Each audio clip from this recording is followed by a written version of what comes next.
Hello, friends. This is Dave Hurwitz, executive editor at ClassicsToday.com, here with, as promised, the last in our survey of everything Herbert von Karajan recorded for major labels. I mean, there's some like other stuff floating around and pirates and whatnot, but here we have it, the 88 CD Karajan orchestral works for EMI, also known now as Warner. Now, this is no longer available. What they did was they issued, I think I've got some of them sitting here, a Karajan orchestral music series. Well, I have it. It's over there. Some of it's over there. It's in bits, in separate volumes that were grouped in a kind of strange, random way. And we could go through that, but I think it's easier. Let me see. Do I have one sitting here? Oh, I don't know. Doesn't matter.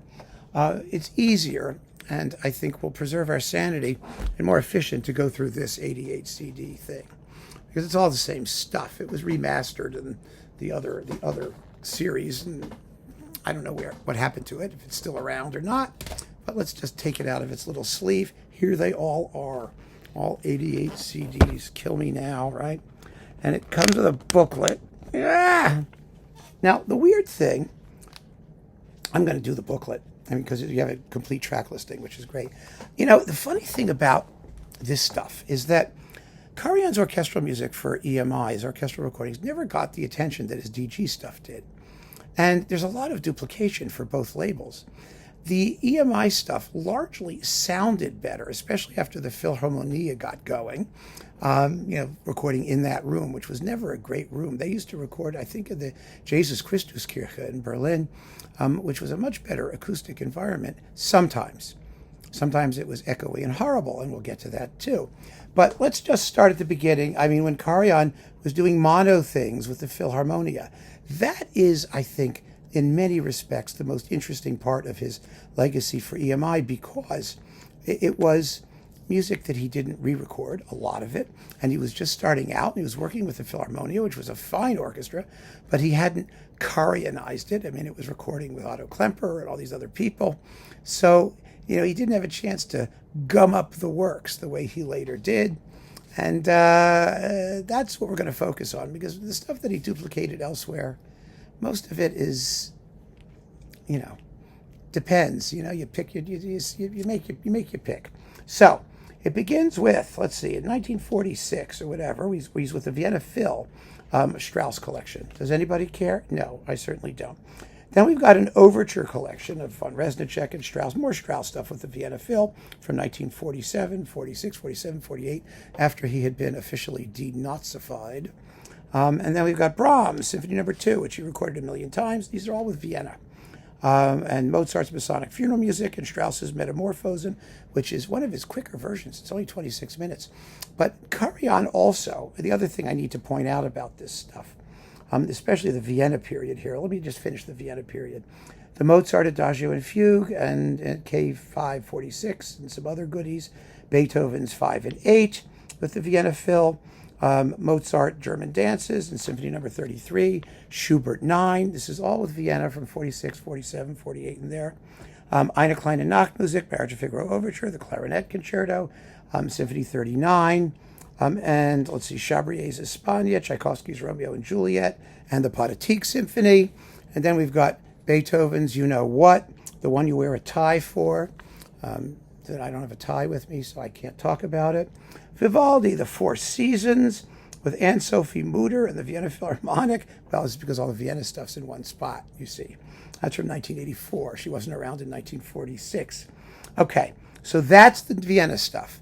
Now, the point about Karajan as an interpreter is that he almost never changed throughout his career. He re-recorded and re-recorded and re-recorded. The interpretations are almost always the same. There is no evolution. There is no greater insight. There are minor differences here and there. If he was good at something, he was always good at something. If he wasn't good at something, he didn't get any better most of the time. There are always tiny exceptions, because when you record so much stuff, there have to be.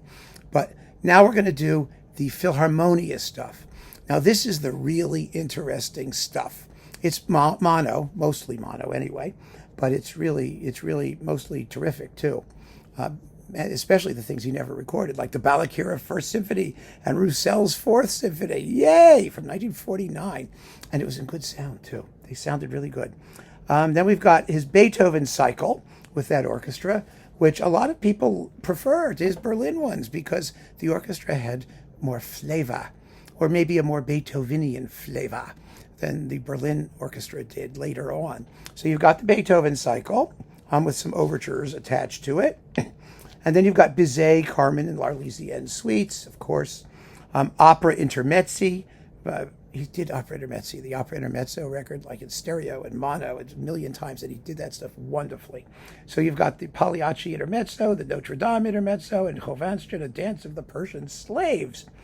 Then you've got, Beethoven, Leonora III, Brahms, Haydn Variations, and Symphony No. 1. His Brahms was always an iffy proposition. He always did the Third Symphony quite well, actually. And there were, sometimes he was on, sometimes he wasn't, but the interpretations were largely the same. What mattered is whether you could hear the wind parts. And here you can hear the wind parts, so that's nice. Then we've got Beethoven Fourth and Fifth Piano Concertos with Walter Gieseking. Those are famous. Berlioz, Symphonie Fantastique, and Roman Carnival, and Damnation of Faust, Hungarian March, and the Troyens, Royal Hunt and Storm. He did the Fantastique three times at least. Maybe more, who knows. Brahms 2, Schubert Unfinished. He was never a very good Schubert conductor because Schubert wasn't an orchestrator of note. Schubert was Schubert. And Karajan couldn't Karajanize Schubert quite the way he wanted to, I'm sure. Brahms 4, Liszt Les Preludes, Respighi Pines of Rome. That is a knockout, that Pines of Rome. It's 10,000 times better than his later Pines of Rome, the one on DG. Then we've got Britten, the variations on the theme of Frank Bridge, Vaughan Williams, Tallis Fantasia, Stravinsky's Jeu de Cartes, which he hated, and Walter Legg hated. They all hated it. And maybe it's because they hated it that he did it as well as he did. It's a very ebullient and joyful performance. Handel, Water Music Suite, arranged by Hardy, Ravel, Rhapsody Espagnole, Debussy, La Mer, which he did like a billion times. There are two of them in here. Excuse me for that. My allergies are catching up with me. Kodai, Hariano Suite, just the Intermezzo. Now, it's still with the Philharmonia. Bartok, music for strings, percussion, and celesta. And there's a rehearsal sequence, a part of it. Well, that's fun. This is his best version of that in terms of tempo and shaping. The Berlin one on DG is the best in terms of density of sonority and, turning it into a Karajan string fest. It's amazing. It really is. But for idiomatic expression at the composer's designated tempi, this is really, really good. And the Concerto for Orchestra, another work that he did a couple of times, and very well, I might say. So there you go. Then we have the Kurt Leimer Piano Concerto in C minor, which is junk, and his Piano Concerto for the left hand with Kurt Leimer playing the keyboard part. Wagner stuff, the Venusberg music from Tannhäuser. Then Mozart Horn Concertos, the famous recording with Dennis Brain, which is famous because of Dennis Brain. Leopold Mozart's Toy Symphony, and Eine kleine Nachtmusik again, and then more Johann Strauss stuff, endless Johann Strauss stuff. Mozart Piano Concertos 23 and 24 with Walter Gieseking. The Symphonie Concertante at E flat with for winds, the wind one, which is really like not by Mozart, it seems. And not very interesting. Then the Clarinet Concerto with Bernard Walton Clarinet. Karajan's Mozart was nothing special. Let's get that out of the way right now. Very pretty, and I don't think he had any feeling for the emotional depths that lie just beneath Mozart's surfaces. He liked the polished surface. So, you really got to go elsewhere for Mozart, frankly. Then we've got Pictures in an Exhibition with the Philharmonia. It's very, very good. I think that's his best Pictures in an Exhibition, too. His Berlin one was nothing special, the DG one. Then we have Chovanstra, the Act 4 Entre Act. Prokofiev, Peter and the Wolf, with Peter Ustinov, who I met in Bergen. Oh, was he a character? What a terrific guy. And then we've got Jacques Offenbach, Gaieté Parisienne, What's Not to Love, the Faust ballet music by Gounod, Verdi, it's all the ballet music, Aida ballet music, the Dance at the Hours by Ponchielli, and the Polovetzian dances, or Polovtsian dances, however you want to pronounce it, and a Tritch-Tratch polka, which tritches and tratches. By now we're well into stereo, by the way. It's 1960, and it's fine. I mean, that Pines of Rome is in stereo, and it's like dazzling. Rossini Overtures with the Philharmonia from 1960. Lots of fun. Surprisingly good. Schumann Piano Concerto with Gino Lipati. Oh, it's totally famous. Mozart 21 with Gino Lipati. Also totally famous. Schumann Piano Concerto, Franck Symphonic Variations, Grieg with Walter Gieseking Piano Concerto. So you've got those. And then we start to get into his Sibelius stuff. We have Symphonies 2. He always took the finale too slowly in number 2. Always.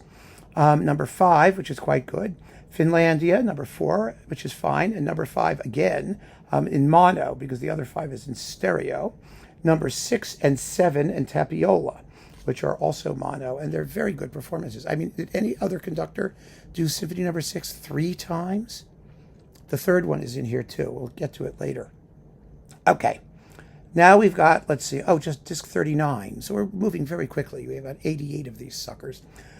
Short works, lots of short works. Chabrier, Strauss, Granados, Weinberger, Verdi, Offenbach, Puccini, Waldteufel, Liszt, Weber, you name it, it's on here.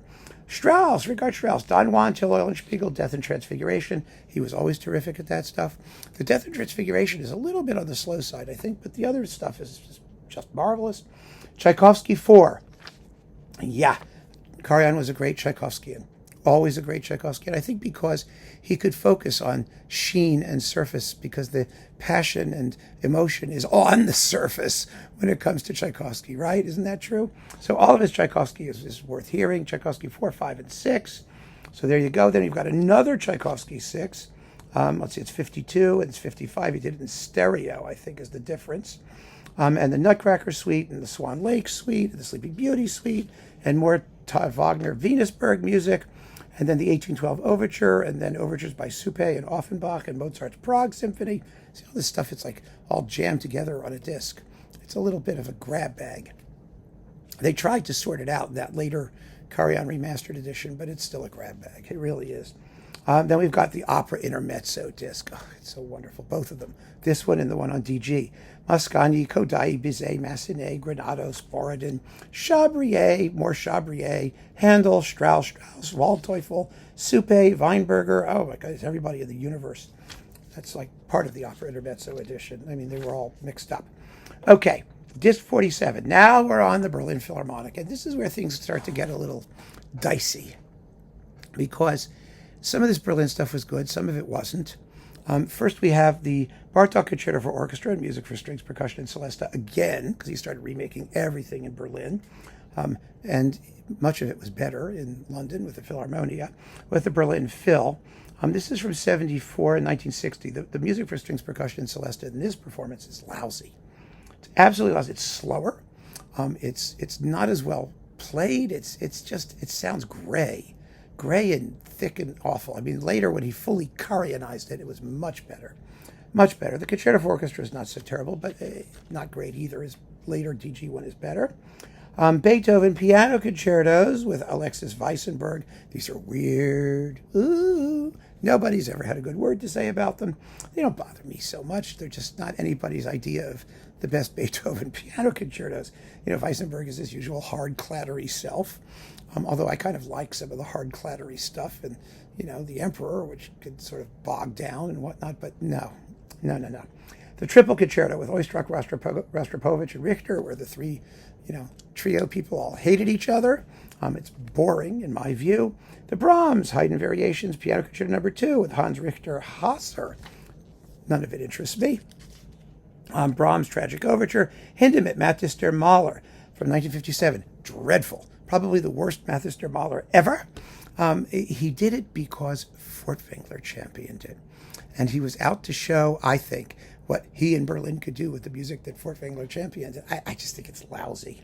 It's another performance. It was originally coupled with the Bartók, or at least at one point it was issued with the Bartók, and they were both just gray, drearily recorded, uninteresting performances. Bruckner 8 with Berlin, 57. Well, it's the Karajan Bruckner 8, same one he did later. And it's pretty good. The Bruckner 4. Now this one is 1970, and the 7 also.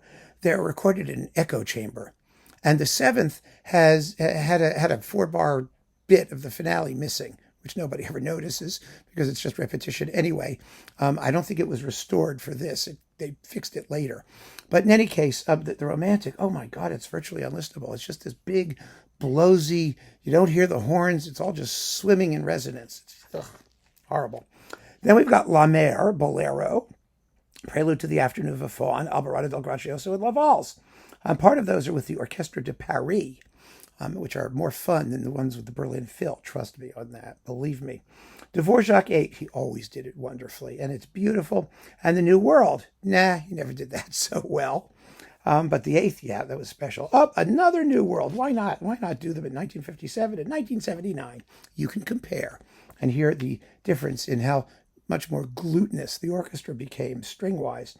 And Slavonic Dance Number 8, Berlioz, the Hungarian March, the Franck D minor with the Orchestra de Paris. Some people swear by this performance. I think it's also a little bit thick and heavy. I really do. I think it could have a little bit more, rhythm and clarity and oomph, but it's not bad. I mean, it's nicely done. And the Symphonic Variations with Alexis Weissenberg, which is also pretty good, actually. And then we've got Haydn, the Hen, the Clock, the London Symphony. No, don't waste your time. Karajan did a great Paris symphonies for DG and digital, and you've got two or one of the Paris symphonies here, the Hen, but the other two, it's just routine. That's the word, routine. Then we've got Opera Intermezzi. Here we go. Massenet, Cherubini, Schmidt, Puccini, Mascagni, Humperdinck, Weber, Smetana, and other things that's not part of Opera Intermezzi, but that was the Opera Intermezzi disc that he remade for DG. Then we've got lots of Mozart. Mozart symphonies, lots of Mozart symphonies, none of which are worth bothering with. I mean, they don't suck, but they're just not. I mean, you get some rehearsal extracts. You get to hear him rehearse how to do boring Mozart. If you're really curious as to what the secret is of Mozartian ennui, there you go. And the E-flat Symphony Concertant with all the woodwind people, again. The Brahms Violin Concerto with Gideon Kramer, not special, let's face it. Mozart Clarinet Concerto with Karl Leister, the Oboe Concerto with Lothar Koch. I mean, who cares? We've got Concerto for Flute and Harp, Flute Concertos, Bassoon Concertos, all of the Berlin solo people, if you care about them. Eine kleine Nachtmusik. Then we've got the Schubert stuff. Schubert 5, Schumann 4. Now, Schumann 4 was something of a Karajan specialty. He always did it well. Schubert 5 is dull. I mean, the slow movement here, it's Andante con moto. It takes 9 minutes, and it seems to take forever. I don't know why. Ravel, Rhapsody Espagnole, Le Tombeau de Couperin with the Orchestra de Paris. Those are fine. Then we've got Bizet, L'Arlésienne, Espagne, the Faust ballet music, Weber's Freischütz Overture. Then we get the Schubert Symphony Cycle. Karajan professed not to really like the music. He really didn't. I like his ninth, his great C major. He's got some really good lower baseline stuff going on there. But by and large, it's pretty ordinary. It really is. And he never gave it any love. And he never did it again, which tells you immediately. I mean, he did 8 and 9 a few times, but the other stuff, he wasn't interested. And you can tell. Sibelius 1 and 6, who are on disc 74. We're almost done, folks. 1 and 6, oh, these are dynamite. Well, 6 is his third recording of it. In between the first one we talked about and this one came the one on Deutsche Grammophon. And that's probably the best one. This one is terribly fast. My goodness. I mean, it's one of those performances that did actually change, and not for the better. He just blows through it. But the first is craggy and raw, probably because it's a craggy and raw early digital recording as well. It never sounded that great, but boy, it's a hot performance, and it's his only Sibelius first. Then there's the stereo number 2, which has an even slower, duller finale than the last one. 16 minutes and 32 seconds. Kill me now. Horrid. And then we've got number 4 and 5. These are odd. I mean, he was just better with the Philharmonia and better on DG. Partly it's the sonics, and there's just some strange balances and instrumental parts poking in and out of these things. It's just, you kind of wonder what he was thinking. On Saga, well, these are fun now. The Swan of Twinella, the Karelia Suite, Finlandia, Valse Triste, and Tapiola. These are really good. These are hot performances, exciting performances. The Finlandia is like the First Symphony, one of those raw, edgy, savage, primal performances. It's so un-Karajan. It's worth hearing just for that. Oh dear, more Johann Strauss, Smetana, Mendelssohn, Nikolai overtures, Don Quixote. Okay, let's get to the good stuff. Strauss, Don Quixote with Rostropovich and Ulrich Koch, viola. It's wonderful. A wonderful Don Quixote. He loved Don Quixote. Karajan is one of his favorite pieces. And it shows. It shows. It's that simple. Probably because it was in variation form and he didn't have to worry about, like, keeping things moving sonata style. Karajan was not a sonata form composer. Conductor. He just wasn't. He was not a line guy. Sonata is about lines, and then he was a chord guy. He wanted vertical sonority, and that's what he got. Tannhäuser, Overture, and Venusberg music. Finally, you get the Overture and the Venusberg music, which is wonderful. And the Meistersinger Prelude. Then you've got Ein Heldenleben. He always took it too seriously. It was always too heavy and too slow. Always, always, always, always. Heldenleben has to move. And this doesn't move, especially in the latter stages when it just bogs down into sludge.